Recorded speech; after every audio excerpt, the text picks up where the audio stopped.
Greetings and salutations. My name is Michael Schwahn, and today we're going to talk about my most anticipated games of 2023. There's a lot of games releasing this year. There's a lot. There's so many games coming out, a lot of which still don't have release dates, some of which have already come out, and man, this year is going to be crazy. To anyone and everyone, including myself, that at the end of the year does like best of 2023 videos. I just got done with a series of those for 2022, the good, the bad, the ugly, the memorable, and the forgettable. This year, if I get to touch a lot of these games, it's going to be hard. It's going to be hard. 2022 was hard. 2023 is going to be worse. All right. So I actually have 20 games lined up for us to talk about, but I have them broken into sections. Okay. So we're going to talk about a couple of games that have already released. We're going to talk about my top 10 games that I'm looking forward to in 2023. And then I got some extra games in there. I got a couple of games tacked on that we don't know if they're going to be released in 2023. They could or should, but we're also in the age of delay, so who knows. And then I just got a couple of bonus games to throw on there as well. So let's get started. All right, first let's talk about the games that have already come out, and there's only two that are on this list right now, and the first one is Fire Emblem Engage. It released on January 20th. I really got into Fire Emblem for the first time with Fire Emblem 3 Houses, and so when we finally got to the next major Fire Emblem release, then one after that was Fire Emblem Heroes 3 Hopes. Played that, loved it, and then we got Fire Emblem Engage. I already own it, I already got it, I just haven't managed to start playing it yet, but it's definitely on my list, and I'm very excited about that even right now, even though it's already come out. I just haven't actually had the opportunity to put it in my Switch and play it. The other game that has already released that I was very excited about the release in 2023 was the latest game from Square Enix called Forspoken. I will say that I am very disappointed with the online community and how they have treated Forspoken, when there are so many other games that have done so many things so much worse than Forspoken has, and for some reason Forspoken just got to be chosen as the punching bag when it does not deserve it.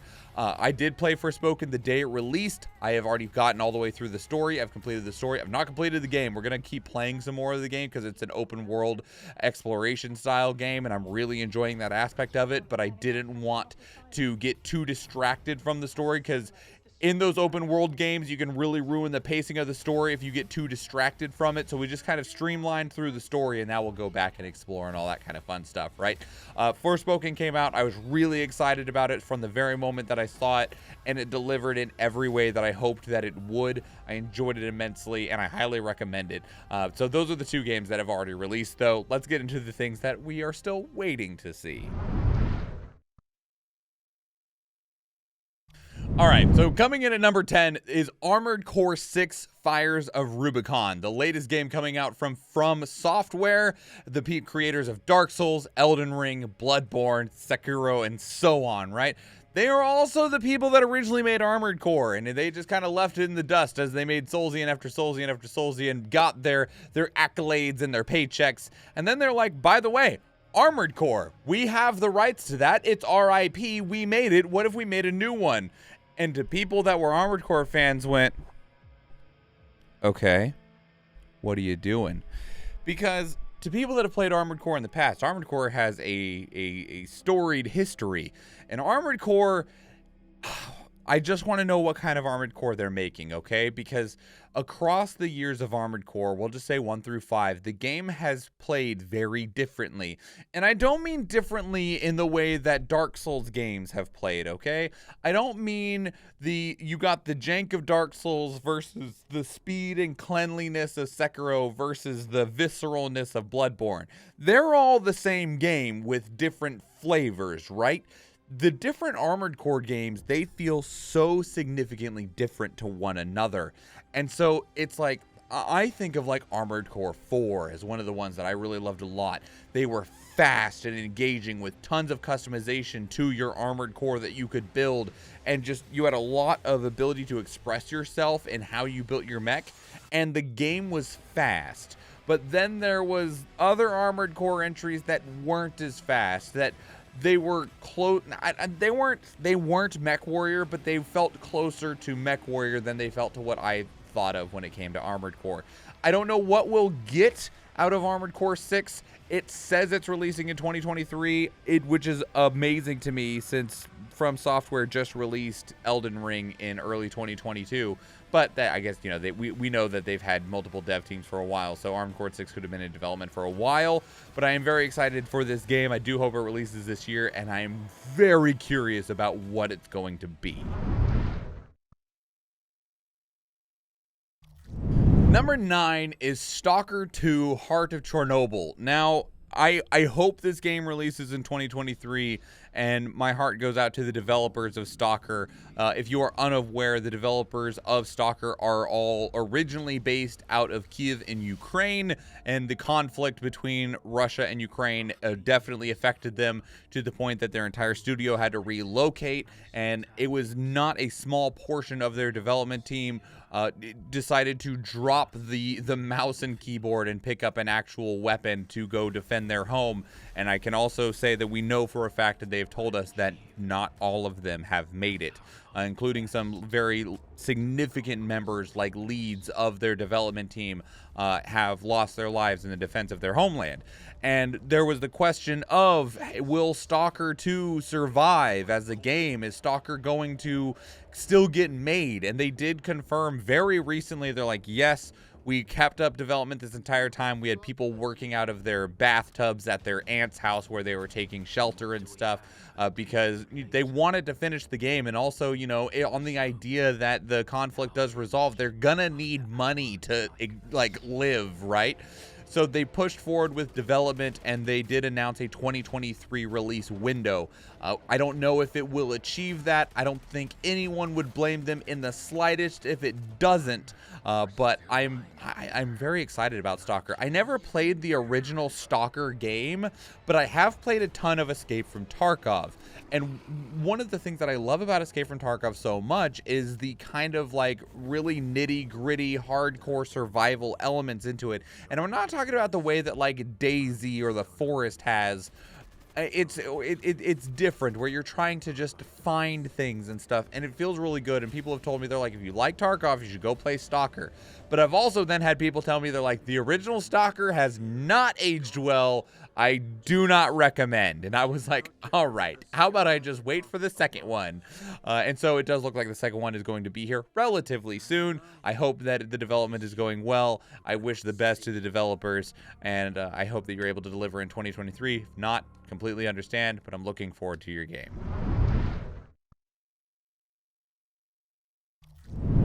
Number 8 is Suicide Squad Kill the Justice League, or Murder the Justice League, or whatever it is, okay?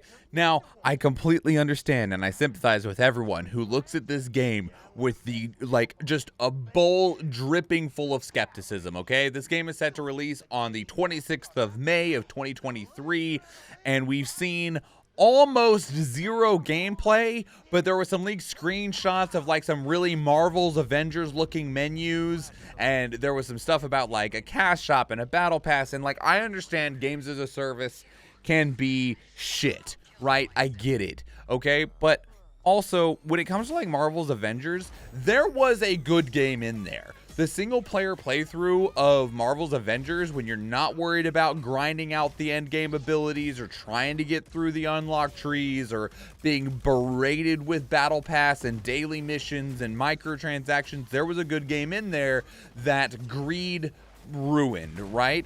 And I'm hoping that Suicide Squad will take lessons from these games as a service that have failed and do better, because there's just it just feels like it's gonna be a cool game, and I want it to be a cool game. And I'm hoping that they look at things like Gotham Knights, that they look at Marvel's Avengers, that they look at shit like Babylon's Fall and all these other games as a service that have just like really poo-pooed on customers, and they go, what if we made good games that were games as a service that didn't suck? Like, right? Like, can that be a thing? Because even, like, we've only gotten a lot of cinematics, and the cinematics are, of course, meant to be cinematic. So you're like, that was fun and cool. There's funny characters, and they're fighting evil Flash and Superman. But, you know, I want it to also be just a fun, entertaining game. and I do have a level of excitement for this. I'll also say that I'm a little bit biased in this. You know that trash ass Suicide Squad movie that came out in like 2015 or 2016 or whatever? I will not pretend like that movie should have won awards, but I will tell you with my full chest that I enjoy that movie. I liked it, and I have watched it more than once, and I'm not somebody who watches movies in general, like, period, and maybe that's why I liked it, because I just don't have a whole lot of experience in movies, but I liked Suicide Squad, and the fact that we're getting a Suicide Squad game, I'm on board for it. Number 7 is Flintlock: The Siege of Dawn. Now, Flintlock I feel like is just not on enough people's radars when I feel like it really should be. This game looks cool as hell, alright? I think this game looks awesome. It's currently got a release window of early 2023. No set release date yet, at least at the time of this recording. I'm super excited about this game. I think this game looks really cool. It's got this really neat, like, Flintlock fantasy, Soulsian, Godslayer, like, Old West, man, like, it's got so many cool things going on with it. Really nice visuals. The gameplay looks really sick. I'm ready to play this game. I don't know, whenever they release the release date for it, I'm gonna just go immediately to my calendar and be like, move, bitch, because that's what we're playing. We're playing that.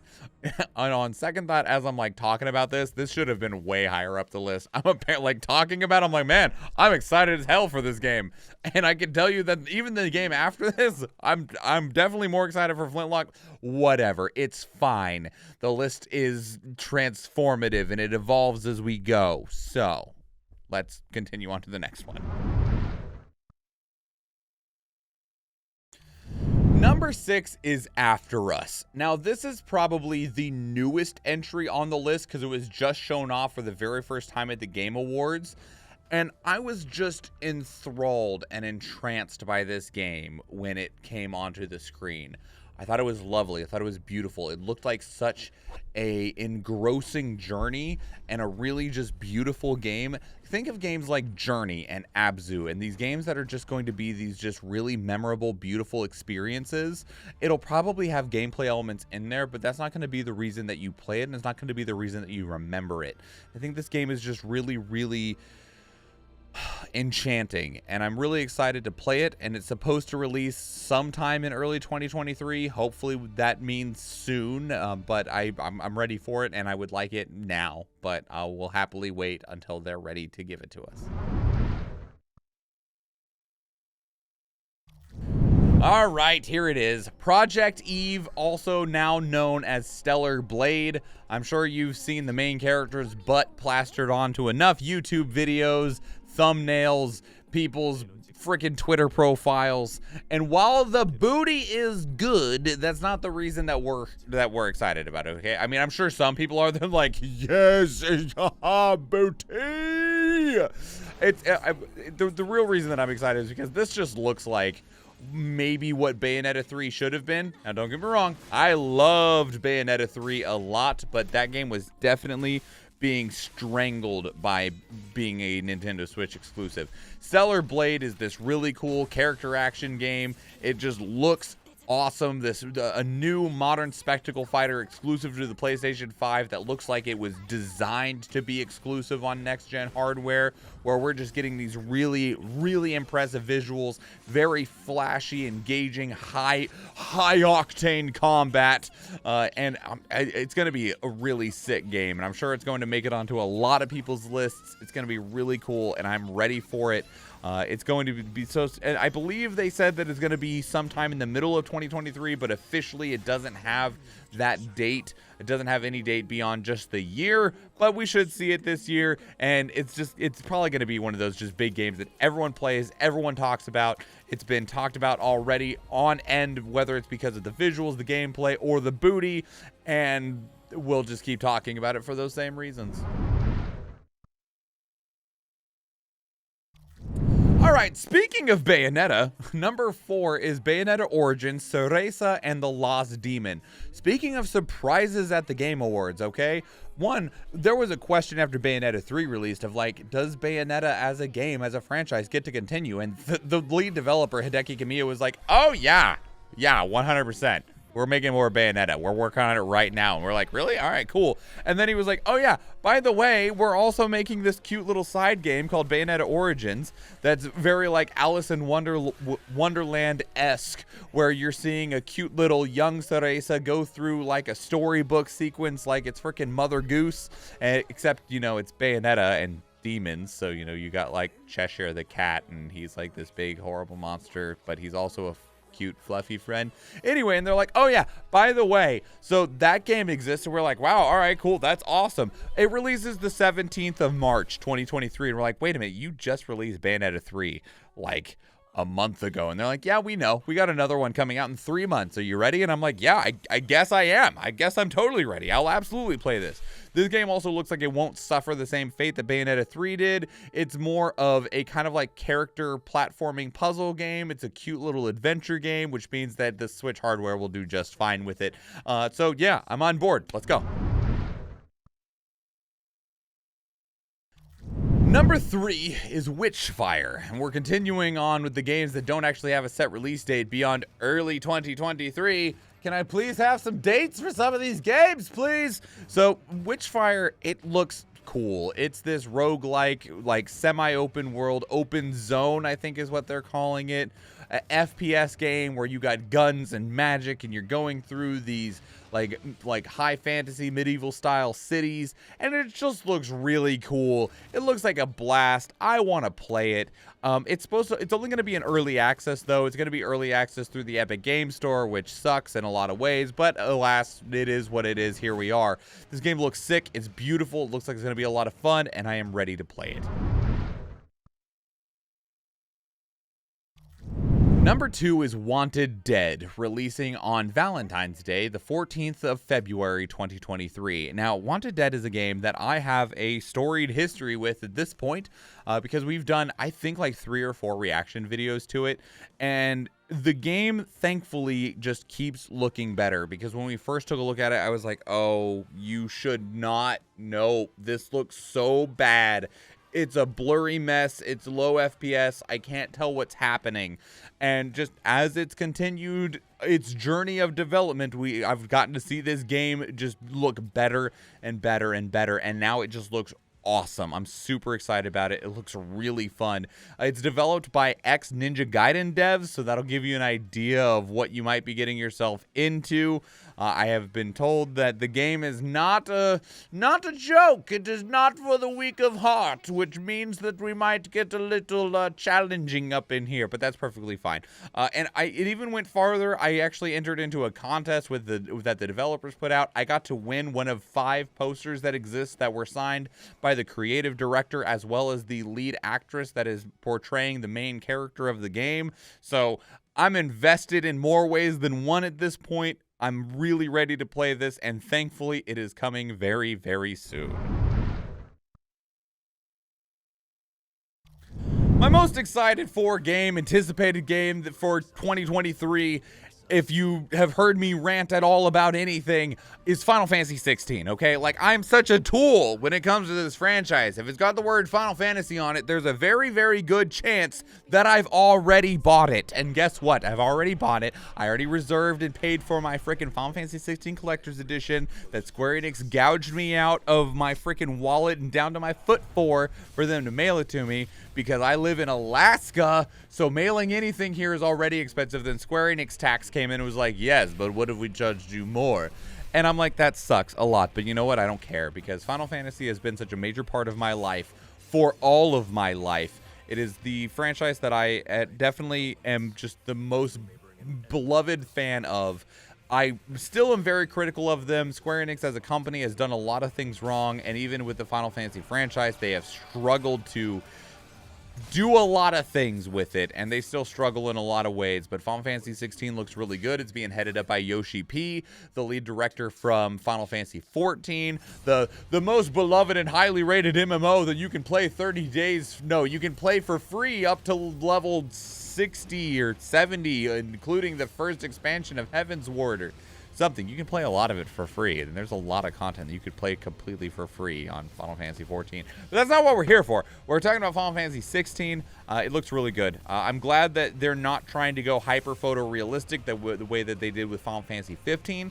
I think that hyper photorealism in games is holding games development back, and instead you just need to choose a good art direction, and I feel like that's what they've done with Final Fantasy 16. They've picked a good looking art direction that isn't trying to make people look like real people, but that is still appealing to the eye, and just going with it and going to town. And so as far as we've heard from Yoshi P, Final Fantasy 16 has had a really good development, not many issues. They've just been rolling along very smoothly, which that feels like that tells me that it's going to be a smooth release and just a damn good game when it comes out. And I am so ready to play the next entry in my favorite franchise. All right, so I got 3 games that I have in a category of 2023 ? Because I don't actually know if they'll release this year, okay? The first of which is Pragmata. We actually know almost nothing about this game beyond it's got like some sort of space aesthetic to it. I don't even remember that much about this game, because outside of there's some cool girl and like a big astronaut robot man, and like the city starts to like evaporate into pieces. I'm trying to remember it, but this footage that you see right now, I don't actually get to see. I added it in post, and so I'm trying to remember from when it was first shown off at like E3 2020 or whatever it is. It looks really cool, and I'm really hoping to find out more and learn more about it. They said it should be releasing this year, maybe, but that's a big frickin' maybe. So we'll find out, but either way, I'm excited about Pragmata, but it definitely goes in that maybe bin. The next game, I almost paused like I was going to roll through these. No, we're going to roll through these, which is Final Fantasy VII Rebirth. We just talked about how much I love Final Fantasy. Duh, I'm excited about Final Fantasy VII Rebirth, the next entry in the Final Fantasy Remake trilogy. But this has a set release window of winter 2023, which winter 2023 starts on December 22nd of 2023 and extends all the way out till March of 2024. Which means that it's probably actually releasing in 2024. Still excited about it, still like interested in it. I'm absolutely playing it and buying the collector's edition and all that stuff and everything, but I don't expect this game in 2023 in the slightest. Winter 2023 tells me that it's probably going to be early 2024, and Square Enix has a really bad habit with delaying their games, so it's probably going to be more like summer 2024, and that's okay, but it means that it doesn't get to make it onto the top 10 list. The last game, which doesn't actually have a release window at all, is Routine. And, you know, I don't play scary games. I don't play horror games. They're not my jam. But that doesn't mean that I can't appreciate them and don't like look at them and go, I think I would like to play that. I probably wouldn't like to play that, but you know, I think I would like to play that. And so Routine is one of those games that fits into that category. This game looks intense, looks creepy, looks spooky. You're running from crazy zombie robots that want to eat you, and that's horrifying. But it looks sick. The aura, the tone, the energy, the atmosphere, they've gotten so good in the trailers that I've gotten to see, and hopefully we get to see something about this, more about this game soon. There's been rumors of a 2023 release date, but the actual developers and publishers have not given any set window. Now, real quick, just a few rapid-fire games. These are games that I don't really need to talk about, but they're games that I'm like, yeah, I'm looking forward to that. They're games that I want to play, but they're not hyper priorities for me. That is Star Wars Jedi Survivor, the sequel to Star Wars Jedi Fallen Order. I like that game a lot. Getting more of it is something I'm looking forward to. Resident Evil 4 Remake. Resident Evil 4 was one of my favorite games like ever. I think it is for a lot of people that have played it. I think it might have actually been the first Resident Evil game that I played, because I just didn't get into the franchise much at all. And I enjoyed the ever-living hell out of that game, so looking forward to that. It's going to be a good time. Planet of Lana is a game that's supposed to release this year, and I'm looking forward to that quite a bit. I've seen a lot of the marketing for it. It looks like a really enjoyable time, a fun adventure, in a really, really unique world. And I like seeing people's creativity in a way that isn't being limited by anything, and Planet of Lana looks to be that type of really creative experience.